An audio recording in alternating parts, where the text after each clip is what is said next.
थे कैबिनेट के press conference में। और इन चारों फैसलों की अहमियत अगर देखें तो एक तरफ जो लाखों कर्मचारी हैं, केंद्र सरकार के कर्मचारी हैं, पेंशन भोगी हैं, उन सभी लोगों को ये फ़ायदा होगा त्योहारों के इस मौसम में, ख़ास तौर पर जब 4% डीए में बढ़ोतरी हुई और अब जो उनको डीए मिलेगा वो 42% से बढ़कर अब 46% हो चुका है।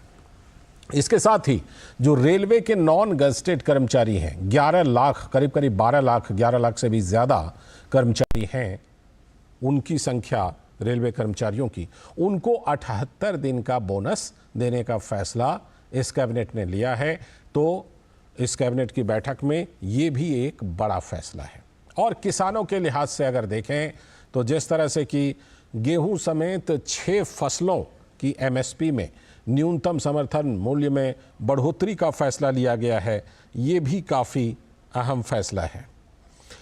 और जब कैबिनेट की ब्रीफिंग हो रही थी उससे पहले हम बात कर रहे थे इजराइल और हमास के युद्ध की कि वहाँ के क्या ताज़ा हालात हैं। अमेरिकी राष्ट्रपति वहाँ पहुँचे हैं और एक दुखद खबर ये भी है कि गज़ा में एक अस्पताल पर जो हमला हुआ उसमें 500 से भी ज़्यादा लोगों की मौत हुई। तो क्या कुछ अपडेट है?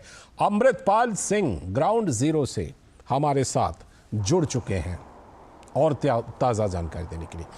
अमृत, सबसे पहले अभी की जो अपडेट है वो जानकारी दीजिए कि अमेरिकी राष्ट्रपति जो बाइडेन पहुंच गए हैं, क्या कुछ उनकी वहां पर गतिविधियां हैं, क्या कुछ एक्टिविटीज़ हैं? क्योंकि पहले कई तरह के हाँ ना हो रहे थे कि जाएंगे नहीं जाएंगे, लेकिन अभी वो पहुंच गए हैं, तो क्या कुछ एक्टिविटीज़ हैं जो बाइडेन की वहां पर? यहाँ Joe Biden essentially Benjamin Netanyahu जो यहाँ के इजराइल के प्रधानमंत्री हैं उनके साथ मुलाकात करने आए हैं और ये मीटिंग अभी चल ही रही है। इनफैक्ट मेरे पीछे ये मीटिंग कैंपेंस्की होटल है यहाँ एक टेल अवीव में, उसमें ये मीटिंग चल रही है। अभी कुछ देर पहले, अबाउट 1 घंटा पहले बेंजामिन नेतन्याहू यहाँ लैंड किए थे। देखें, इस मीटिंग में बाद में ये बाहर निकल के आएगा अगर जब ये स्टेटमेंट्स देंगे कि क्या अचीव हो पाया, क्या परिणाम निकल पाया इस मीटिंग का। मैं आपको ये बता सकता हूँ क्या एक्सपेक्टेड है। आके उन्होंने कहा कि वी स्टैंड विद इजराइल। तो पब्लिक कंजम्पशन के लिए इजराइल का, क्योंकि एलाई है यूनाइटेड स्टेट्स, हमास को एक टेररिस्ट ऑर्गेनाइजेशन देखता है और पूरी दुनिया उससे जो हमास का हमला था 7 अक्टूबर वाला, उससे विचलित हुई क्योंकि वो था ही इतना भयानक, क्लियरली एक आतंकवाद का एक्ट था। तो अमेरिका और वेस्टर्न देश, ज्यादातर देश खुल के इजराइल के साथ हैं और उनकी सैन्य कार्रवाई को भी सपोर्ट करते हैं। इख्तिलाफात हैं कि उसके फॉल आउट्स पर, जो सिविलियन पर उसका इम्पैक्ट हो रहा है, जो उनकी मौतें हो रही हैं। कल रात का ये जो हमला है जहां पे हॉस्पिटल में 500 लोगों का मर जाना, हमास तो शायद अब 800 का फिगर बता रही है कि मर जाना, उससे लोग विचलित होंगे ही। तो मेरे ख्याल से बिहाइंड क्लोज डोर्स ये बात होगी। राष्ट्रपति बाइडेन प्रधानमंत्री नेतन्याहू को ये कहेंगे कि आपको, आपकी सैन्य कार्रवाई तो हम समझते हैं, पर उसका जो कॉस्ट पे करना पड़ रहा है, ह्यूमैनिटेरियन कॉस्ट पे करना पड़ रहा है, उस पर आप क्या कर रहे हैं। तो दोनों अपनी असेसमेंट शेयर करेंगे। दूसरा, मानवीय जो संकट वहां शेलिंग के और इन चीजों के अलावा हो रहा है, क्योंकि इन्होंने एक सीज इम्पोज की हुई है।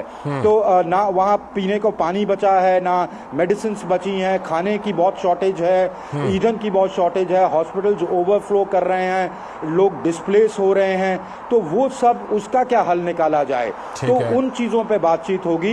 ये प्रेशराइज करेंगे कि आप ह्यूमैनिटेरियन कॉरिडोर खोलें, एड जाने दें अंदर, और जो सिविलियंस हैं उनको कम से कम बेसिक सहूलतें प्रोवाइड करने दें। दूसरा, ये करेंगे वहां। देखिए, इस वक्त तो बेंजामिन नेतन्याहू किसी मूड में लग नहीं रहे हैं सीज फायर के या सैन्य कार्रवाई रोकने के।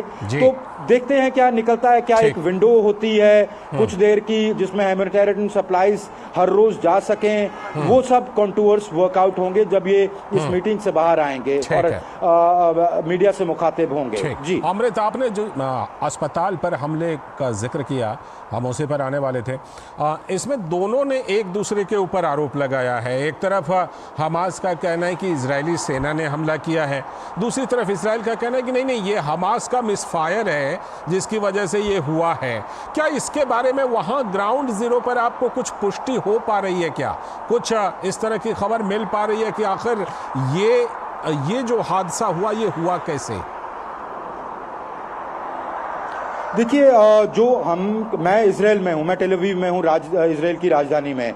यहाँ जो इजरायली डिफेंस फोर्सेस हैं वो वीडियोस और टेक्निकल इंटेलिजेंस जो उनकी है वो शेयर कर रहे हैं। कह रहे हैं कि हमने ये रॉकेट की जो ट्रेजेक्ट्री है उसको ट्रेस किया है और उससे ये क्लियरली इस्टेब्लिश होता है कि ये इस्लामिक जिहाद का रॉकेट था जो मिसफायर हुआ, हमने कोई मिसाइल नहीं दागी।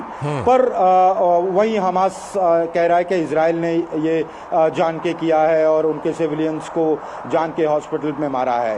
अब दोनों के वॉर में ये हमेशा होता है। वॉर एक तो जंग जो जमीनी लड़ी जाती है, जो सेनाएं लड़ती हैं, उसके अलावा एक इंफॉर्मेशन वॉरफेयर लगातार चलती है। तो जंग में अक्सर होता है, कोई भी जंग उठा के देख लें, रूस यूक्रेन की जंग, उनके अलग नैरेटिव है, इनका अलग नैरेटिव है। तो दोनों डिनाई कर रहे हैं कि एक दूसरे पे आरोप लगा रहे हैं कि एक दूसरे ने किया है। अब सच्चाई क्या है वो तो जब इन्वेस्टिगेशन होगी, कोई इंटरनेशनल एजेंसीज करेंगी, तब आएगा बाहर। पर अभी ये है कि दोनों एक दूसरे पे आरोप लगा रहे हैं कि इन्होंने किया, वो कह रहे हैं उन्होंने किया है। अमृत, अभी जो ये टकराहट है, ये संघर्ष है इजराइल और हमास के बीच, ये किस तरफ जाता हुआ दिख रहा है? मैं ख़ास तौर पर इसलिए ये कह रहा हूँ, फ़लस्तीन की सरकार इसमें क्या रुख ले रही है? ईरान कह रहा है कि अगर हमारे धैर्य की सीमा टूटी तो वो एक अलग धार्मिक रंग दे रहा है, ईरान इसमें अलग तरह से कूदना चाहता है। अमेरिकी राष्ट्रपति दौरे पर तो हैं, लेकिन अमेरिका ने कहा है कि गजा पर आप कब्जा ना करें, इजराइल उस पर कब्जा ना करे। तो इन सब चीज़ों को देखते हुए फ़लस्तीन सरकार का रुख, अमेरिका का रुख, दुनिया के बाकी देशों का रुख, ईरान का रुख, उधर लेबनान से टकराहट है, इन सब चीज़ों को देखते हुए लीबिया की तरफ से शायद ये टकराहट है, किस तरफ ये युद्ध फिलहाल जाता हुआ दिख रहा है आपको? देखिए, पोजीशंस अरब वर्ल्ड की स्ट्रॉन्गर होती जा रही हैं जैसे जैसे दिन गुजर रहे हैं, जैसे जैसे ये जंग लंबी खिंच रही है। पहले वो जब अटैक हमास ने किया तो फिर वो हमास के साथ खड़े हुए दिखते नहीं नजर आ सकते थे। उन्होंने इजराइल के साथ डिप्लोमेटिक रिश्ते इस्टेब्लिश किए थे, सऊदी ने, यूएई ने, इजिप्ट ने। फिर जब ह्यूमैनिटेरियन क्राइसिस इवॉल्व होना शुआ तो उन्होंने ये कहा कि देखें, फ़लस्तीनियों के साथ हम खड़े हैं, उनकी मदद होनी चाहिए, उनके लिए उन पर अटैक्स नहीं होने चाहिए, वहाँ मानवीय स्थिति है। तो वो क्रिटिसाइज करना शुरू कर दिया इजराइल को। अब जब इस तरह के अस्पताल पर हमला हुआ तो कोई भी शॉक होगा, तो उनकी पोजीशंस और स्ट्रिंजेंट हो गई हैं। अमेरिकी राष्ट्रपति यहाँ तेल अवीव के बाद अमान जाने वाले थे, जॉर्डन जी, पर जॉर्डन की कैपिटल है, राजधानी है अम्मान। वहाँ जॉर्डनियन प्रेसिडेंट से, महमूद अब्बास जो पैलेस्टीनियन अथॉरिटी के प्रेसिडेंट हैं, उनसे मुलाकात होनी थी। एक वर्कआउट होना था कि कैसे इस क्राइसिस का हल निकाला जा सकता है। इस हमले के बाद उन्होंने रद्द कर दी मीटिंग, उन्होंने कह दिया कि हम नहीं मिलेंगे जो बाइडन से। तो पोजीशंस स्ट्रांग होती जा रही हैं। उधर इजराइल अड़ा हुआ है कि हम अपनी मिलिट्री कार्रवाई, सैन्य कार्रवाई बिल्कुल नहीं रोकेंगे जब तक हमारा ऑब्जेक्टिव हमास को खत्म करने का अचीव नहीं हो जाता। वेस्टर्न वर्ल्ड भी अब खेमों में, वेस्टर्न वर्ल्ड अब इस तरह के जब टीवी पे सीन्स प्ले आउट होते हैं, उनको अपनी पॉलिटिक्स भी देखनी है, वो कैसे सपोर्ट कर सकते हैं। तो वो कह रहे हैं कि आप देखें, इसकी इन्वेस्टिगेशन करें, ये बहुत खराब हुआ है जो हुआ है, इन्वेस्टिगेशन की जाए, और दूसरा सब जल्द से जल्द ह्यूमैनिटेरियन कॉरिडोर खोला जाए। तो इजराइल के साथ जो सहानुभूति 7 अक्टूबर के अटैक के बाद आई थी, वो धीरे धीरे जैसे जंग खिंच रही है, ड्विंडल डाउन कर रही, कम होती जा रही है। क्योंकि जंग में कॉस्ट तो आपको, ह्यूमन कॉस्ट तो देनी ही पड़ेगी।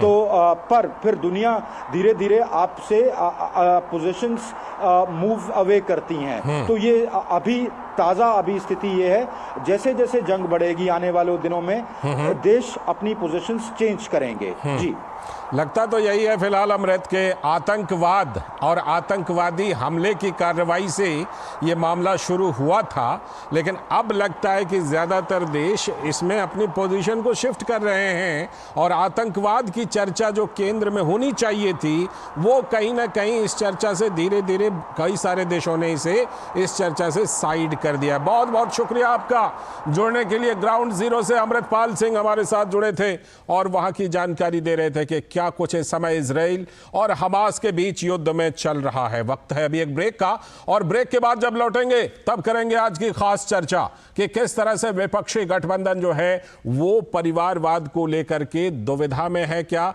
और यही दुविधा उन्हें सीट शेयरिंग को लेकर के या पीएम पद के उम्मीदवार को लेकर के ऐलान नहीं करने दे रही है। करेंगे चर्चा, आप बने रहिए डीडी न्यूज के साथ।